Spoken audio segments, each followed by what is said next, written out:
I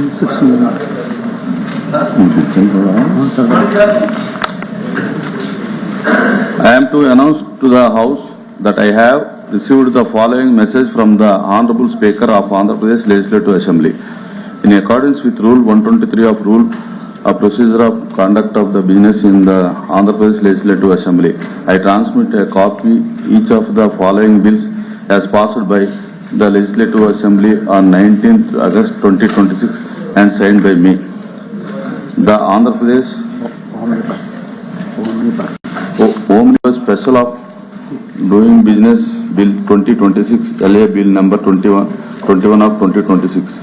The Andhra Pradesh Higher Education Regulatory and Monitoring Commission Amendment Bill 2026, LA Bill number 22 of the Andhra Pradesh Private Universities Establishment and Regulation Amendment Bill 2026, LA Bill number 23 of 2026. The Andhra Pradesh State Educational Institutions Reservation in Teachers Cadre Amendment Bill 2026, LA Bill number 24 of 26. The Andhra Pradesh Private Skills Universities Establishment and Regulation Amendment Bill 2026, LA Bill number 25 of 2026. The Andhra Pradesh Transplantation of Human Organs Amendment Bill 2026, LA Bill number 26 of 2026. The Andhra Pradesh Municipal Laws 4th Amendment Bill 2026, LA Bill number 2026. The Andhra Pradesh Payment of Salaries and Pension and Removal of Disqualifications Amendment Bill 2026, Bill 28 of 2026. The above bills are before the House. Papers included in the list of business are deemed to have been laid on the table of the House. BSc 2025 నిర్వహణ sports quota ద్వారా నియామకాలు మరియు GO number 4 and 47 అంశాలపై చర్చించాలని సభ్యులు శ్రీమతి వరదు Kalyani, Shri are Ramesh Yadav, Shri contract Ishaq బాషా ఇచ్చినటువంటి వాయిదా తీర్మానం తిరస్కరించడమైనది. ఒక్కసారి తిరస్కరించిన తర్వాత మీరు మళ్ళీ మీరు రిక్వెస్ట్ చేసినా కూడా అది కాదు, మీరు వేరే ఫార్మాట్ లో రావాలి. Now bills sorry bills question number 14477 Ponguru Narayana గారు. ప్లీజ్ మొదటి ప్రశ్నకు సమాధానం అవునండి. రెండవ ప్రశ్నకు సమాధానం 150 కోట్లు రాష్ట్ర ప్రభుత్వం ఇవ్వటం జరిగింది. అయితే అన్ని టోటల్ పుస్తకాలకు మొత్తం 824 కోట్లు ప్రస్తుతం శాంక్షన్ చేసింది. అందులో మున్సిపాలిటీకి 150 కోట్లు శాంక్షన్ చేసింది అధ్యక్ష. మూడవ ప్రశ్న లేదండి. నాలుగవ ప్రశ్న ఉత్పన్నం కాదు. పుష్కరాలకు సంబంధించి రాష్ట్ర ప్రభుత్వం చాలా ముందు చూపుతో ముందుకు పెడుతుంది. నారాయణ గారు మా యొక్క రాజమండ్రి కార్పొరేషన్ కి 500 కోట్లు నిధులు కేటాయించారు. అలానే ఏదైతే ఎండోమెంట్ డిపార్ట్మెంట్ ఉందో ఎండోమెంట్ డిపార్ట్మెంట్ కూడా 100 కోట్లు కేటాయించడం, అలానే పవర్ కి సంబంధించి ముందు చూపుతో అక్కడ కూడా 60 కోట్లు కేటాయించడం. ఈ విధంగా పుష్కరాలకి ఈ సంవత్సరం ముందు నుంచే అనేక కార్యక్రమాలు ప్రభుత్వం చేపడుతుంది. అధికారులు కూడా స్పందిస్తున్నారు. దీంతో మరికొన్ని నిధులు కూడా ముందస్తుగా కేటాయించడం కోసం కేంద్ర ప్రభుత్వ పథకాలైనటువంటి సాక్షి గాని అలాగే పూర్వోదయ గాని ఈ పథకాలకు సంబంధించి నేను కేంద్ర మంత్రులు కూడా కలవడం జరిగింది. వారిని కూడా అభ్యర్థించడం జరిగింది. వారు కూడా దీనికి సానుకూలంగా స్పందించే పరిస్థితి ఉంది. ప్రభుత్వం కూడా దీంట్లో చర్యలతో ఈ యొక్క కార్పొరేషన్ ఈ యొక్క పుష్కరాల్ని చాలా గతంలో యూపీలో జరిగినటువంటి వాటి ఏ విధంగా అయితే జరిగినాయో అదే విధంగా ప్రభుత్వం చేయాలని చిత్తశుద్ధితో ఉంది. ఆ విధంగా మరికొన్ని నిధుల కోసం గట్టి ప్రయత్నం చేయాలని నేను కోరుతున్నాను అధ్యక్ష. సభ్యులు చెప్పినట్టుగా కేంద్రానికి గౌరవ ముఖ్యమంత్రి గారు లెటర్ రాస్తున్నారు అధ్యక్ష ఫండ్స్ కోసంగా. అంతేకాకుండా మున్సిపల్ శాఖ స్టేట్ గవర్నమెంట్ ఇచ్చే 150 కోట్లతోనే కాకుండా యుఐడిఎఫ్ అదేవిధంగా హ్యాము ఇలాంటి ప్రాజెక్టులో 1144 కోట్లు ఈ పుష్కరాల కోసంగా ఈ మున్సిపాలిటీస్ కి శాంక్షన్ చేస్తారు. క్వశ్చన్ నెంబర్ 14481 సవిత గారు. ధన్యవాదాలు అధ్యక్ష. ఒకటో ప్రశ్నకి అవునండి, రెండో ప్రశ్నకు కేటాయించిన మరియు ఖర్చు చేసిన నిధుల వివరాలు అధ్యక్ష. 24-25 ఆర్థిక సంవత్సరంలో కాపు సామాజిక వర్గం కోసం ప్రభుత్వం 4646 కోట్లు కేటాయించింది. వ్యాప్తంగా దీని అందించిన బడ్జెట్ 4622 కోట్లు. ఇందులో మొత్తం 4440 కోట్లు ఖర్చు చేయబడగా 9,55,144 మందికి లబ్ధిదారులకు ప్రయోజనం చేకూరింది. 25-26 ఆర్థిక సంవత్సరంలో కాపు సామాజిక వర్గం కోసం ప్రభుత్వం 4,924 కోట్లు కేటాయించింది. ఇప్పటి వరకు వాస్తవంగా అందిన బడ్జెట్ 448 కోట్లు. ఇందులో మొత్తం 4,360 కోట్లు ఖర్చు చేయబడగా 20,63,907 మంది లబ్ధిదారుల ప్రయోజనం చేకూరింది. 26-27 ఆర్థిక సంవత్సరంలో కాపు సామాజిక వర్గం కోసం 5,012 కోట్లు కేటాయించింది. ఇప్పటి వరకు వాస్తవంగా అందిన బడ్జెట్ 2,485. ఇందులో మొత్తంగా 2,332 కోట్లు ఖర్చు చేయబడగా 21,37,121 మంది లబ్ధిదారుల ప్రయోజనం చేకూరింది అధ్యక్ష. ధన్యవాదాలు అధ్యక్ష. కూర్చోండి, జరగాలి. దయచేసి కూర్చోండి, కూర్చోండి.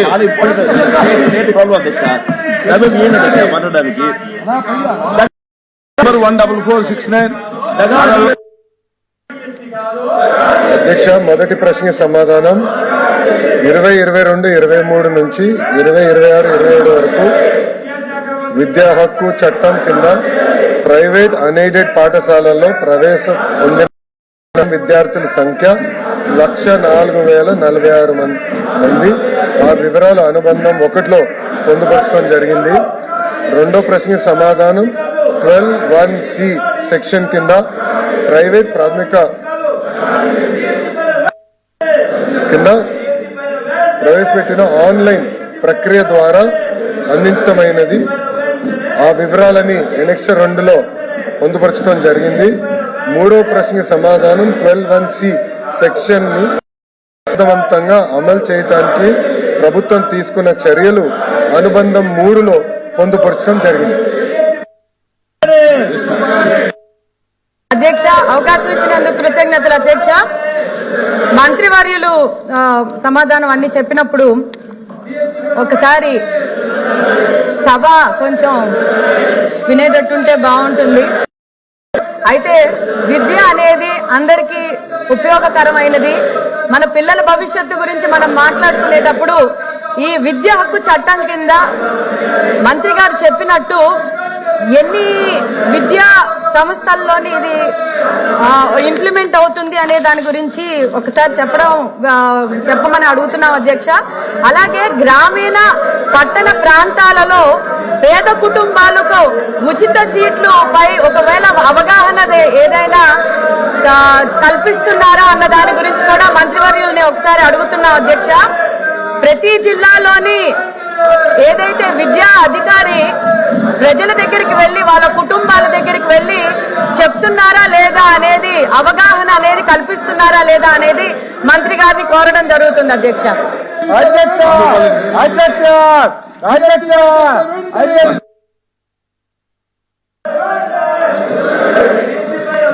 సార్, ఇప్పుడే అభిరాలు గ్రీష్మ గారు ఎన్ని పాఠశాలలో ఈరోజు ఈ 12(1)(c) అమలు చేస్తున్నారని కోరారు అధ్యక్ష.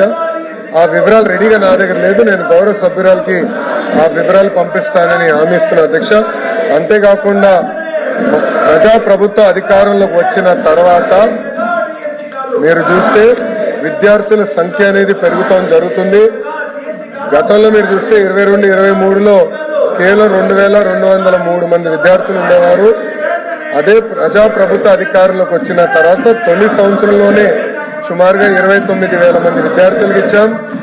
ఈ సంవత్సరంలో కూడా 28,742 మంది విద్యార్థులకి ఈ 12(1)C కింద వాళ్ళ విద్యార్థులకి అవకాశాలు కల్పిస్తాం జరిగింది.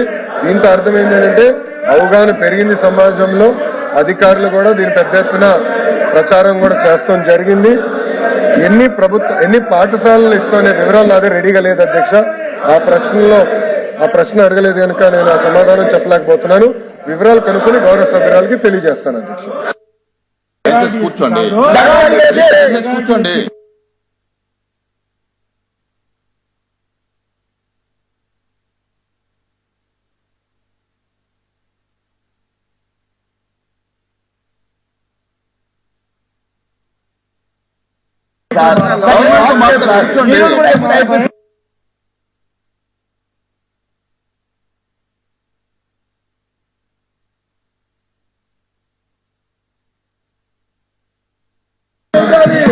క్వశ్చన్ నెంబర్ 14452 కొండపల్లి శ్రీనివాస్ గారు.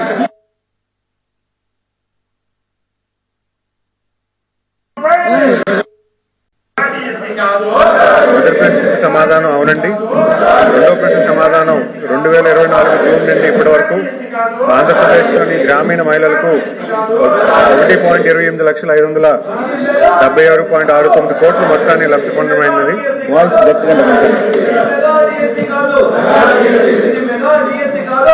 పథకాల వారీగా వారి పురోగతి వివరాలు కింద ఇవ్వడమైనది. బ్యాంక్ లింకేజ్ 71,307.16 కోట్ల రుణ సదుపాయంలో 5,98,082 స్వయం సహాయక సంఘాలకు లబ్ధి పొందమైంది. ఉన్నతి 540.45 కోట్ల సహాయంతో 88,557 మంది మహిళలకు లబ్ధి పొందమైంది. ఎన్టీఆర్ భరోసా పెన్షన్ కింద 40,084 కోట్లతో 37,59,896 మంది మహిళలకు పెన్షన్ లబ్ధి పొందడమైనది. శ్రీనిధి బ్యాంకు ద్వారా 13,116.21 కోట్ల రుణాన్ని 16,70,230 మంది మహిళలకు లబ్ధి పొందమైంది. కమ్యూనిటీ ఇన్వెస్ట్మెంట్ ఫండ్ ద్వారా 641.41 కోట్లతో 1,25,577 మంది సభ్యులకు లబ్ధి పొందమైంది. ఎంటర్ప్రైజ్ ఫైనాన్స్ కింద 2,887.4 కోట్ల సాయాన్ని 1,03,916 మంది మహిళలకు ఆర్థిక సాయం పొందడమైంది. మూడో ప్రశ్నకు సమాధానం ఈ ప్రశ్నకి ఒప్పందం లేదు. ధన్యవాదాలు అధ్యక్ష.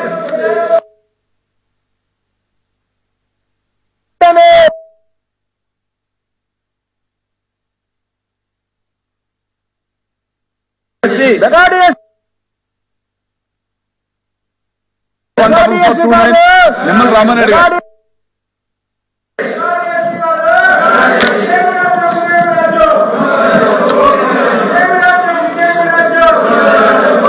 ధన్యవాదాలు అధ్యక్ష. మొదటి ప్రశ్నకు సమాధానం అవునండి. గౌరవ జాతీయ హరిత ట్రిబ్యునల్ ఎన్జీటీ వారి ఆదేశాల మేరకు మరియు పర్యావరణ అనుమతి ఈసీ పెండింగ్ లో ఉన్నందున రాయలసీమ ఎత్తిపోతల పథకం పనులు 7/7/2021 నుండి నిలిపివేయబడ్డాయి. రెండవ ప్రశ్నకు సమాధానం ఇప్పటి వరకు 922 కోట్లు వ్యయం జరిగింది. ఇందులో సివిల్ అంటే మట్టి పనులకు 527.72 కోట్లు మరియు ఎలక్ట్రో మెకానికల్ భాగాలకి 395 కోట్లు ఖర్చు చేయబడింది. మట్టి తవ్వకం పనులు మాత్రమే చేపట్టబడ్డాయి. మూడో ప్రశ్నకు సమాధానం చెన్నై తాగునీటి అవసరాలు మరియు రాయలసీమ ప్రాంత త్రాగునీటి అవసరాల కోసం మాత్రమే ఫేజ్ 1 లో నిర్మిస్తున్నామని మొదటి జీవోను సవరణ చేస్తూ 2023 ఆగస్టు 11వ తేదీన జీవో నెంబర్ 364ను విడుదల చేయడం జరిగింది. నాలుగవ ప్రశ్నకు సమాధానం ఈ పథకాన్ని ప్రస్తుత పర్యావరణ అనుమతుల్లో చేర్చేందుకు వీలుగా వాటిలో సవరణలు చేయాలని కోరుతూ 8/6/2021 చీఫ్ ఇంజనీర్ గారు MUEF-CCకి దరఖాస్తు చేశారు. అవసరమైనటువంటి సమాచారాన్ని సమర్పించినటువంటి కారణంగా ఈ ప్రతిపాదనను సెప్టెంబర్ 2022లో తిరిగి 2024లో పోర్టల్ నుంచి తొలగించారు. మార్చి 2024లో జాతీయ కమిటీ తనిఖీ అనంతరం 2.65 కోట్ల పర్యావరణ నష్టపరిహారం విధించబడింది. 2020-2024 సమయంలో పర్యావరణ అనుమతి ఈసీ పొందకపోవడంతో ఎన్జీటీ విధించిన నిషేధాన్ని ఎత్తివేయడం సాధ్యం కాలేదు.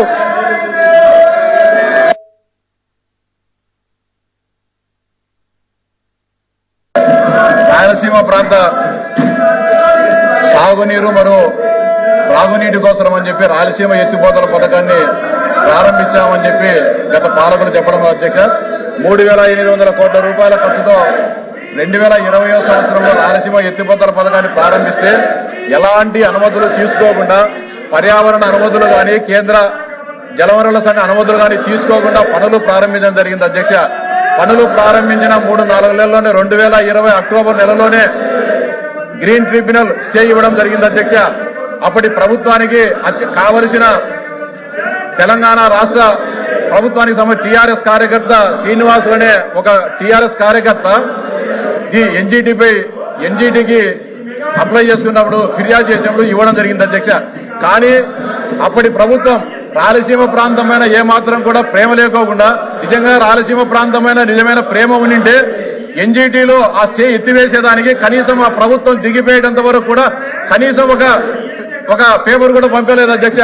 ఎన్జీటీలో పర్యావరణ అనుమతులు కావాలంటే పరివేష్ పోర్టల్లో సంబంధిత పత్రాలన్నింటిని కూడా దాన్ని అప్లోడ్ చేయాల్సి ఉంటుంది అధ్యక్ష. కానీ 2024 జూన్ వరకు ఆ ప్రభుత్వం దిగిపోయేటంత వరకు పరివేష్ ఆప్టల్లో రాయలసీమ ఎత్తిపోతల పథకానికి సంబంధించిన ఒక పత్రం కూడా అప్లోడ్ చేయకోకుండా ఈ ప్రభుత్వం పోయిన తర్వాత ఈ రోజు ఈ ప్రభుత్వం ఎన్డీఏ ప్రభుత్వం రాయలసీమ ఎత్తిపోతల పథకానికి వ్యతిరేకంగా ఉంది, దాన్ని మొదలు పెట్టడం లేదని చెప్పి నానా యాగీ చేయడం జరుగుతుంది అధ్యక్ష. ఈ సందర్భంగా నేను స్పష్టంగా గత ప్రభుత్వ పాలకులు అడుగుతాను అధ్యక్ష, ఎక్కడైనా సరే వాళ్ళు ఇచ్చిన జీవోలో 11/8/2023 జీవో నెంబర్ 364 ఇచ్చారు అధ్యక్ష. దానిలో ఏం చెప్పారు అధ్యక్ష? రాయలసీమ ప్రాంత సాగునీటి అవసరాలు కాదు అధ్యక్ష, చెన్నై త్రాగునీటి అవసరాల కోసం రాయలసీమ ఎత్తిపోతల పథకాన్ని ప్రారంభిస్తున్నాము. ఈ రాష్ట్ర ప్రజలకు సంబంధించిన 3,800 కోట్ల రూపాయలను చెన్నై త్రాగునీటి అవసరాల కోసం అని చెప్పి ఖర్చు పెడుతున్నామని చెప్పి జీవో నెంబర్ 364 ఇవ్వడం జరిగింది అధ్యక్ష. ఆంధ్రప్రదేశ్ రాష్ట్ర ప్రజల సొమ్మును ఈ రాష్ట్ర ప్రజల కష్టార్జితాన్ని చెన్నై త్రాగునీటి అవసరాల కోసం ఈ పథకాన్ని ప్రారంభించడం న్యాయం అధ్యక్ష. గతంలో నందమూరి తారక రామారావు గారు తెలుగుదొంగ ప్రాజెక్టును ప్రారంభించినప్పుడు చెన్నై త్రాగునీటి అవసరాల కోసం ప్రారంభించినప్పుడు ఆ రాష్ట్ర ప్రభుత్వం తమిళనాడు రాష్ట్ర ప్రభుత్వం ఆ అయ్యే ఖర్చులో సగం డబ్బును ఆ రోజు ఖర్చు పెట్టింది అధ్యక్ష. జగన్మోహన్ రెడ్డి గారు చెన్నై త్రాగునీటి కోసం అని చెప్పి ఆంధ్రప్రదేశ్ ప్రజల సొమ్మును ఎందుకు గారు ఖర్చు పెట్టారో అడుగుతున్నాం అధ్యక్ష. అంతేకాకుండా తిరిగేసి 2.5 కోట్ల రూపాయలు పెనాల్టీ వేస్తే కనీసం దాని గురించి కూడా మాట్లాడలేదు అధ్యక్ష. కానీ ఈ రోజు రాయలసీమ లేదో ప్రేమ ఉన్నట్లు ప్రాంతీయ విద్వేషాలు రెచ్చగొడుతూ తిరుగుతున్నారు అధ్యక్ష. ఈ సందర్భంగా మంత్రి గారు నేను అడుగుతాను అధ్యక్ష, పరివేశ